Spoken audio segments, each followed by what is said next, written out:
കുട്ടനാട് ധർമ്മഗിരി മന്ദിരത്തിലെ doctor Y George അച്ഛനോടൊപ്പമാണ് നമ്മളിപ്പോൾ ഉള്ളത്. സൂപ്രണ്ടൻ്റാണ് അച്ഛൻ. അച്ഛനോട് നമുക്ക് ധർമ്മഗിരിയുടെ പ്രവർത്തനത്തെക്കുറിച്ചും അവിടുത്തെ അന്തേവാസികളുടെ വിവരവും ചോദിച്ചറിയാം. 1948 മാരാമൺ കൺവെൻഷനിൽ നിന്ന് ആരംഭിച്ച ആതുര പ്രവർത്തനമാണ് ഈ ധർമ്മഗിരി മന്ദിരം എന്ന് പറയുന്നത്. മാരാമൺ കൺവെൻഷനിൽ ഭിക്ഷാടനത്തിന് വന്ന ആളുകളെ പുനരധിവസിപ്പിക്കുവാനുള്ള ഒരു ശ്രമത്തിൻ്റെ ഭാഗമായിട്ടാണ് ഇതിൻ്റെ ആരംഭം. യൂഹാനോൻ മാർത്തോമ മെത്രാപ്പൊലീത്തായാൽ ഇനോഗ്രേറ്റ് ചെയ്യപ്പെട്ട ഈ മന്ദിരം ഇപ്പോൾ 71 വർഷം പൂർത്തിയാകുന്നു. ഞങ്ങളുടെ മന്ദിരത്തിൽ ആരോരുമില്ലാത്ത ആളുകളെ സ്നേഹവും കരുതലും കൊടുത്ത് സംരക്ഷിക്കുകയാണ് ഇപ്പോൾ ചെയ്തുകൊണ്ടിരിക്കുന്നത്. ഏകദേശം 100ഓളം ആളുകൾ, അങ്ങനെയുള്ള ആളുകൾ ഇപ്പോൾ മന്ദിരത്തിൽ താമസിക്കുന്നുണ്ട്, പുരുഷന്മാരും സ്ത്രീകളും. ഒരുപാട് കാരുണ്യ പ്രവർത്തനങ്ങൾ നിർവഹിച്ചിട്ടുള്ള ഈ സ്ഥാപനം ഇന്നും അനേകരുടെ സ്നേഹവും കരുതലുമൊക്കെ സ്വീകരിച്ച് ആ പ്രവർത്തനങ്ങൾ അനുസ്യൂതം മുൻപോട്ട് പോയിക്കൊണ്ടിരിക്കുന്നു. യേശുക്രിസ്തുവിൽ വെളിപ്പെട്ട ദൈവസ്നേഹം വെളിപ്പെടുത്തുകയും മനുഷ്യരെ ഡിഗ്നിഫൈഡായിട്ടുള്ള ഒരു ജീവിതത്തിലേക്ക് നയിക്കുകയും ചെയ്യുന്നതാണ് ഞങ്ങളുടെ ശുശ്രൂഷ.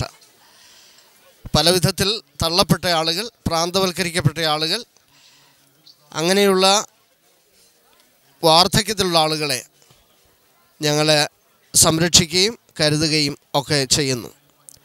ഈ മന്ദിരത്തിൻ്റെ ഒരു ഭാഗമാണ് മാരാമൺ മണൽപ്പുറത്ത് നടത്തുന്ന ഫുഡ് സ്റ്റോൾ. അതിൻ്റെ പ്രവർത്തനങ്ങളും ഈ സ്നേഹത്തിൻ്റെയും കരുതലിൻ്റെയും ഭാഗമാണ്. മണപ്പുറത്ത് വരുന്ന ധാരാളം ആളുകൾ വിശപ്പും ദാഹവും ഒക്കെ തീർക്കാനായിട്ട് ഞങ്ങളുടെ ചെറിയ ക്രമീകരണങ്ങൾ സഹായകരമായി തീരുന്നു. അത് വളരെ വർഷങ്ങളായിട്ട് തുടരുന്നതാണ്. ഈ സ്ഥാപനം മാർത്തോമ സഭയുടെ ആദ്യത്തെ മന്ദിരമാണ്. ഇതിൻ്റെ ഉടമസ്ഥത മാർത്തോമ സഭയിലെ സുവിശേഷ സംഘത്തിനാണ്. ഇത് പ്രവർത്തിക്കുന്നത് ഒരു മാനേജിംഗ് കമ്മിറ്റിയുടെ നേതൃത്വത്തിലാണ്. ആ മാനേജിംഗ് കമ്മിറ്റി കാലാകാലങ്ങളിൽ ആവശ്യമായിട്ടുള്ള വളർച്ച വരുവാൻ തക്കവണ്ണം ക്രമീകരണങ്ങൾ ചെയ്യുന്നു. കമ്മിറ്റിക്ക് ഒരു പ്രസിഡൻ്റുണ്ട്, റവറൻ ബിനു ജോണച്ചൻ. സെക്രട്ടറി ഇപ്പോൾ പ്രവർത്തിക്കുന്നത് mister Rajan Varghese. Treasurer mister Aby Jacob. ഒരു സൂപ്രണ്ടിൻ്റെ നേതൃത്വത്തിലാണ് അവിടുത്തെ പ്രവർത്തനങ്ങൾ നീങ്ങുന്നത്. വളരെ കാലമായിട്ട് ഇതിൻ്റെ പ്രവർത്തനങ്ങളിൽ പട്ടക്കാരുടെ സേവനമില്ലാതെ തന്നെ കാര്യങ്ങൾ നടന്നിരുന്നു. എന്നാൽ 80കളിലാണ് ഒരു പട്ടക്കാരൻ്റെ പൂർണ്ണസമയ ശുശ്രൂഷ ഈ മന്ദിരത്തിന് ലഭിച്ചിട്ടുള്ളത്. ഇന്നും വളരെ പ്രയോജനകരമായി സന്തോഷകരമായിട്ട് ഈ ശുശ്രൂഷകൾ നീങ്ങുന്നു. അനേകം ആളുകളുടെ സ്നേഹവും കരുതലുകളും പങ്കുവയ്ക്കലുകളും ഞങ്ങൾക്ക് ധാരാളമായിട്ട് ലഭിക്കുന്നു. നല്ല മനസ്സുള്ള ആളുകളുടെ സംഭാവനകളാണ് ഇതിൻ്റെ പ്രധാന വരുമാനം. ഞങ്ങളുടെ മന്ദിരത്തോട് അറ്റാച്ച് ചെയ്തിട്ടുള്ള കുറേ ഇടവകളുണ്ട്.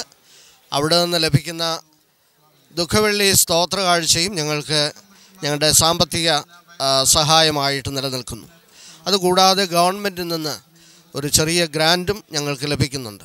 ഏകദേശം 7.5 ഏക്കർ വിസ്തൃതിയുള്ള ഒരു സ്ഥലത്ത് ആവശ്യമായ കെട്ടിടങ്ങളും മറ്റ് സംവിധാനങ്ങളും ഒരുക്കി അവിടെ താമസിക്കുന്ന എല്ലാ ആളുകൾക്കും ആഹാരവും വസ്ത്രവും പാർപ്പിടവും മാത്രമല്ല അവരുടെ ചികിത്സാ കാര്യങ്ങളും ശ്രദ്ധയോടുകൂടെ നിർവഹിച്ച് എല്ലാവരെയും സന്തോഷത്തിലേക്ക് നയിക്കുന്നു. ഞങ്ങൾ ഈ ശുശ്രൂഷ ചെയ്യുമ്പോൾ ദൈവിക ശുശ്രൂഷ എന്നുള്ള വിധത്തിൽ ഞങ്ങൾ വളരെ അഭിമാനത്തോടു കൂടിയാണ് ഞങ്ങളുടെ കർമ്മങ്ങൾ പൂർത്തീകരിക്കുന്നത്.